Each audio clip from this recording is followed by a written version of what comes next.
Good morning, I'm Brian Reagan. This is Tyler Kelly. And we welcome you to Mornings with Brian and Tyler. And today we are in Proverbs chapter 10, verses 31 and 32. Tyler? The mouth of the righteous brings forth wisdom, but the perverse tongue will be cut out. The lips of the righteous know what is acceptable, but the mouth of the wicked what is perverse. All right.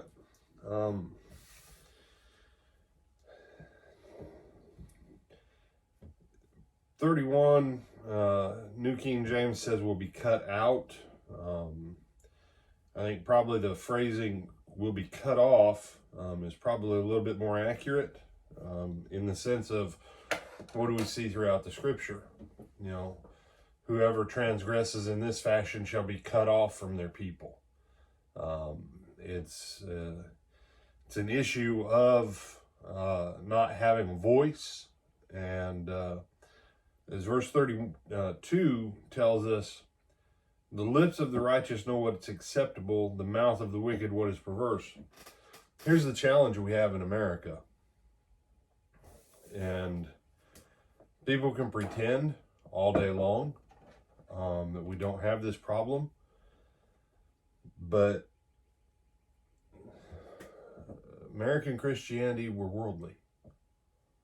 Overall, we're worldly. And we may not be as bad as the society around us. But the real question is what we say what is acceptable with God because it's righteous, because it's what he says. And that's really the issue here in these two verses. It's not man. Man doesn't have to do, no. Now, perversity is more than just, someone promoting LGBTQABCDEFG marriage, okay? It's more than that. No, it's about promoting and advancing things and using your mouth to promote things that are contrary to God's will. And that's what perversion is here. And what's acceptable is when what you and I say agrees with what God says. And then our life also comes into alignment. It cracks me up. People, it's easy to say. No, it's really not. If it's easy to say, then how come we don't say what God says more?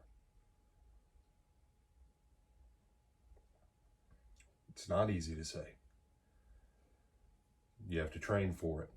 And so, honestly, most of us, our mouths or our lips or our tongues, they really have never been trained in righteousness like God says.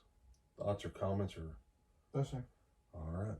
With that, I'm Brian Reagan. This is Tyler Kelly. We bid you good morning.